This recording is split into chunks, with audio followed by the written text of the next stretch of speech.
अस्सलाम वालेकुम दोस्तों, उम्मीद है कि आप खैरियत से होंगे। प्रैक्टिकल लेक्चर के साथ आपकी खिदमत में हाज़िर हूँ।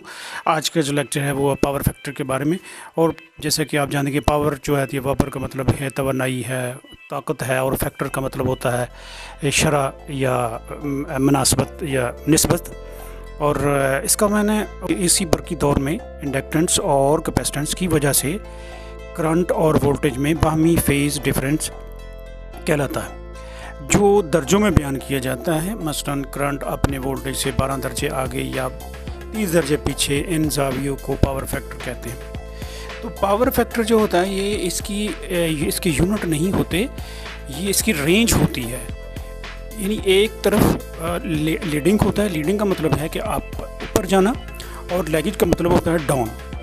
जब हमारा पावर फैक्टर जो है किसी लोड, क्योंकि हमारा जो लोड 3 किस्म के होते हैं, एक रेजिस्टिव लोड होता है, और एक इंडक्टिव लोड होता है, और एक कैपेसिटिव लोड होता है।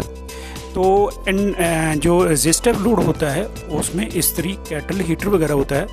ये जो लोड होता है ये पावर फैक्टर पर कोई असरअंदाज नहीं होता, यानी ये पावर फैक्टर को डाउन नहीं करता। आगे आता है ये जो इंडक्टिव लोड होता है, ये मोटरें, पंखे की मोटर हुई, कूलर, एयर कूलर की मोटर हुई, या पानी वाली मोटरें जहाँ चलाई जाती हैं, तो ये इंडक्टिव लोड होता है। इस वजह से पावर फैक्टर पे असर होता है, क्योंकि ये मोटरें खुद चलती हैं, और फिर जो है ये किसी न किसी सूरत में, किसी न किसी शक्ल में जो है ये इलेक्ट्रोमैग्नेटिक फ्लक्स या इलेक्ट्रोस्टैटिक फ्लक्स की शक्ल में वोल्टेज को ज़ाया भी करते हैं। और ज़ाया होने की वजह से ये इसका लोड जो है वो बढ़ जाता है, और पावर फैक्टर जो है वो डाउन हो जाता है। जब ये मोटरें चलाई जाती हैं, लोड ज़्यादा बढ़ जाता है, तो इसका जो है हम इस पावर फैक्टर को यूनिटी पे लाने के लिए हम जो है ना कैपेसिटर का इस्तेमाल करते हैं। और कैपेसिटर जो है, कैपेसिटर पर खुद एक जो अजाफी इनका जो वोल्टेज होते हैं, जो ये ज़ाया कर रही मोटर होती है, ये कैपेसिटर उसको चूस लेता है, जज़ब कर लेता है, और फिर ये कैपेसिटर जो है पावर फैक्टर को मजबूत बनाने के लिए जो है ये काम करता है।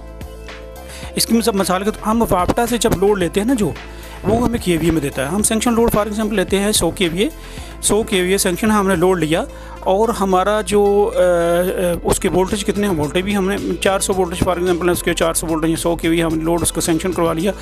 और वो वापटा वाले जो हैं हमारे, वो कर देते हैं, हमारे लगा देते हैं एमडीए मीटर। एमडीए मीटर की रीडिंग जो है फॉर एग्जांपल एक पर है, और जब लोड बढ़ जाता है तो पावर फैक्टर डाउन हो जाता है। जब वापटा कम आती है, फॉर एग्जांपल ये वोल्टेज जो है 400 की बजाय 370 या 60 आते हैं, तो इसका लोड जो है ऑटोमेटिकल बढ़ जाता है। बट जब लोड बढ़ जाता है तो इसका लैगिज की तरफ ये इसका पावर फैक्टर चला जाता है, और फिर क्या होता है कि एमडीए मीटर की रीडिंग जो है ना वो ऊपर हो जाती है। और वापटा वाले जो हैं वो उसी रीडिंग को हिसाब से, फॉर एग्जांपल पहले 1 है, तो जब लोड बढ़ गया तो 2 पे आ गई, तो उन्होंने जब इसकी बिलिंग करनी है तो फिर 2 के हिसाब से करेंगे। तो इस चीज़ को जो है ना मद्देनज़र रखना चाहिए कि जब लोड जो है वापटा, अगर वोल्टेज आपकी कम है तो मोटरें वगैरह नहीं चलानी चाहिए। अगर चलानी है तो फिर आपको पावर फैक्टर को भी मद्देनज़र रखना चाहिए, और पावर फैक्टर को बेहतर बनाने के लिए कैपेसिटर का यूज़ ज़रूर करना चाहिए। और कैपेसिटर जो है ये सिर्फ एलटी लाइन नहीं, मतलब 240 वोल्ट या 200 इस पे ही इस्तेमाल नहीं होता, बल्कि ये 11 केवी पर भी होता है। जब 11 केवी कम हो जाती है, मतलब 11,000 वोल्टेज हैं, तो 11,000 की बजाय 9,000 या 8,000 वोल्टेज आते हैं, तो इसको अप करने के लिए जो है ना हम फिर कैपेसिटर का इस्तेमाल करते हैं। जब वोल्टेज 11,000 हो जाते हैं तो कैपेसिटर को फिर हम ख़त्म कर देते हैं, और कैपेसिटर को भेजा इस्तेमाल करने की वजह से फिर ये लीडिंग की तरफ जो है पावर फैक्टर जाता है। जब लीडिंग यानी अप की तरफ जाएगा उस वक्त भी नुकसान है, और जब डाउन होगा तो उस वक्त भी नुकसान है। इसलिए इसको यूनिटी पर ही रखना चाहिए। और जब कैपेसिटर की ज़रूरत ना हो, मतलब वोल्टेज आपके पूरे हैं, तो फिर आप लोड भी आपका पूरा है, यूनिटी पर है, वैसे भी तो कैपेसिटर को इस्तेमाल नहीं करना चाहिए।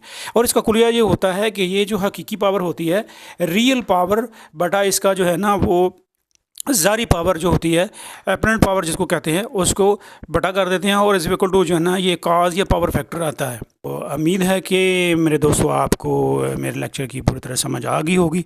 अब मैं इजाज़त चाहता हूँ। अस्सलाम वालेकुम।